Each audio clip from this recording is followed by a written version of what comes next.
Connaissez-vous cet homme étonnant? Et en général d'ailleurs, il a une petite préférence pour, par exemple, si c'est un homme, pour le jeune homme qu'il a été entre 17 et 20 ans. Celui qui l'attire, ça va être sa propre image. Vous savez, il y a Oscar Wilde qui avait très très bien illustré, lui qui était un homosexuel lucide. Il y a une phrase d'Oscar Wilde qui est absolument géniale. Il disait, si Adam avait été homosexuel, nous ne serions pas là pour en parler. C'est drôle. L'homme qui s'exprime ainsi comme un grognier est le député UMP, ou plutôt ex-UMP, Christian Van Est. Il a encore fait parler de lui cette semaine, pour la dernière fois, espérons-le. Lundi dernier, en effet, il a déclaré dans une interview oiseuse d'une douzaine de minutes à un site de l'ultra-droite catholique qu'être homosexuel, c'est refuser l'altérité.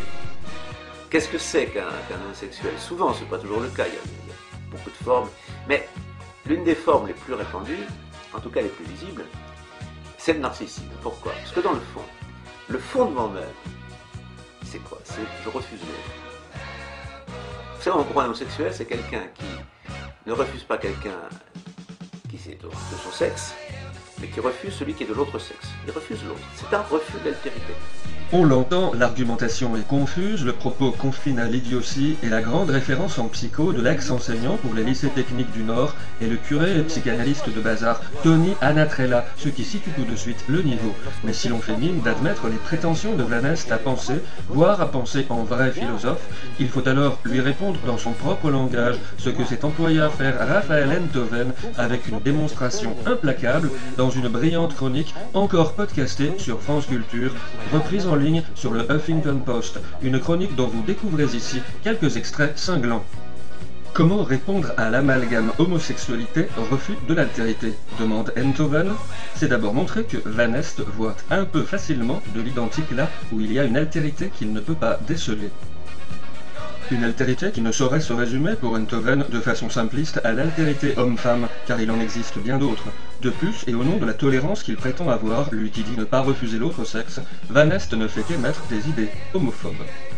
Et puis, pour arrêter de couper les cheveux philosophiques en quatre et appeler un chat, les homophobes sont en général de gros refoulés. Et s'ils n'aiment pas les homosexuels, on a bien compris que le pauvre Van Est ne s'aime guère lui-même et qu'il ferait mieux d'aller au psy, conclut doctement Enthoven. Au-delà de la controverse philosophique éthérée sur le manque d'altérité comme fondement de l'homosexualité, il est cocasse de savoir que les propos de Van Est ne sont entrés dans l'arène publique et politique que quand il a nié que des homosexuels français ont été déportés en tant que tels, ce qui est partiellement vrai. Il a été taxé aussitôt de négationnisme et a été sommé par la police de la pensée historique de rejoindre les poubelles de l'histoire où croupissent les Forissons et autres Erdogan. Le fin mot de l'histoire, c'est que l'ignoble Van Est a été viré de son groupe parlementaire avant d'avoir été contraint de présenter sa dème à son parti l'UMP, car Sarkozy, en pleine drague du vote gay, a trouvé ses propos d'une homophobie inacceptable alors qu'il avait toléré pire pendant 5 ans. Pour la première fois en France, un politicien était évincé pour homophobie, ce qui prouve que lentement mais sûrement, cet état historiquement correct, qui ne lit pas Sevilla mais qui écoute Enthoven, évolue vers le beau, le bien et le vrai. Aponote et NBC News.